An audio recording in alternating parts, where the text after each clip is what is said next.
Anish, congratulations. This didn't seem like the heaviest fight of the tournament. Well, I don't know. It got interesting at some point. I think the way he played the opening is very bad, and what I did was extremely stupid, I think, in hindsight, because yeah, after bishop g4 was so weird, and I sort of thought, okay, it makes sense to go knight bd2, because usually you have take with the queen on f3 and let's take with the knight, sort of. But then after c4 I suddenly realized I'm not even better, so I was really worried that I'm not going to pose him any problems. But after I took a lot of time, and I found at least some reasonable way to play. Bishop g5 was a bit tricky, because after what he did in the game, he has to really solve some issues, because knight d4. But actually, I didn't expect him to go knight f6. I thought he goes bishop f6, which is much better. And then I was thinking maybe h4 is with idea knight d7, bishop b5. And okay, we'll trade everything, but I'll keep the g5 pawn. I have some pressure, and maybe after h4, I was thinking he could go a6. Because my bishop on c4 is actually very bad. I'm very happy to trade for the knight. To be honest, I was sort of hoping he was not going to play a6.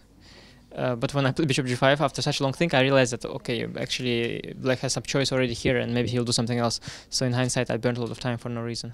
But after that, after knight d4, he has some real problems to solve, at least, because knight d7 is met by knight e6. And if he cannot develop so easily, then... and it was... I mean, the endgame was also nice, but we had left a lot of beautiful variations in the you know, in the shadow, or how do you call it? Because after knight g4, queen e4, there are some very pretty lines after knight e3, queen e8, bishop f8, f e3, which was a very nice idea, I think. And then there are some variations. For example, if he tries to go back with the queen to e7, queen c7, maybe there is some move like knight e6, f e6, d6. Queen e7, queen c8, and he's totally paralyzed, and I'm completely winning. But the way he played, I just have an extra pawn in the endgame, and then, yeah, I'm not sure if it's completely winning. For example, instead of b3, I could also go bishop b3. But then, actually, when he played knight e5, I thought at that point he could still lock my bishop with b6, and actually he has an idea of going knight e8, bishop d8, knight c7. And actually, I discovered it quite late, and then I was trying to figure out how to. I mean, of course I'm not in danger, because I can always go a4, a5 and open the bishop, but there is some risk of getting everything simplified, and well, actually I was not sure how to win there, and then he went knight e5, and I was very happy that I get my bishop out with an extra pawn, and I think he should have defended passively, and how he took on c4, I think he's losing by force there in the end. Were you surprised about the outcome of the Mamediyarov game? Yeah, very surprised. I mean, it makes absolutely no sense what he did, because he took... Allowing a forced draw. Playing for a draw today with black, because his sort of main strength is that he dares to go all out when it's needed.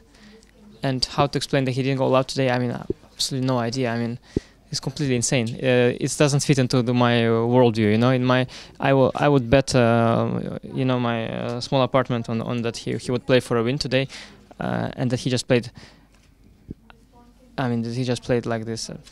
I have absolutely no idea what motivated him, and it's really weird. I mean, I'm not blaming him, but I'm just saying it's absolutely weird what he has done, because I would have done that very likely in his position, but that's why I am myself and he is him. So I have no idea what it is, and I don't know if he gave an interview, but I'm very curious to hear how he motivates that. Okay. He's still one of the competitors. What about your other competitor? He has again an opposite color bishop ending, which for some reason he has quite often. Yeah, it seems that he found an interesting idea. I think this idea was already found by Vichy once, because he went for this line against Hare Krishna a long time ago in the Bundesliga, and I realized that he has something prepared here. It's a very nice concept, but I think if black sort of remains calm, first of all, I think that even once you don't take on g2, but at least that's what I was thinking during his game, that he has this beautiful bishop b6 thing, which is completely identical to the bishop g6 in his game against So. But here I think it's even easier to defend, because I guess black always has king b8, rook c8 if need be, so it's not like it's checkmate. And actually, I really wonder why he's going to make any progress. But of course, when you play a game, you don't want to wait forever, and there are some ideas, of course. And after Bishop G2, I think he missed after Rook G1, Bishop D5, Rook G5, which was very nice. And then Magnus has sort of a pawn up, and I think at the end, I saw now he played some King H3, creating a study. I think if he would have defended tenaciously, it would have been still unclear if Magnus would win. But now I guess he will find mate in 4 or something. Okay. Well, no matter what the outcome of that game is, you won your game. You're in the lead for tomorrow, and big chances of winning the tournament. Well, tomorrow is the wedding night, as I told you. So tomorrow is the wedding night, as I told you, which you wanted to skip so badly. So yeah, let's see. I am curious. I think Magnus will win today, so I think he will make an assumption that I'll make a draw. But let's see if his assumption is correct. Okay, Anish, good luck. Thank you.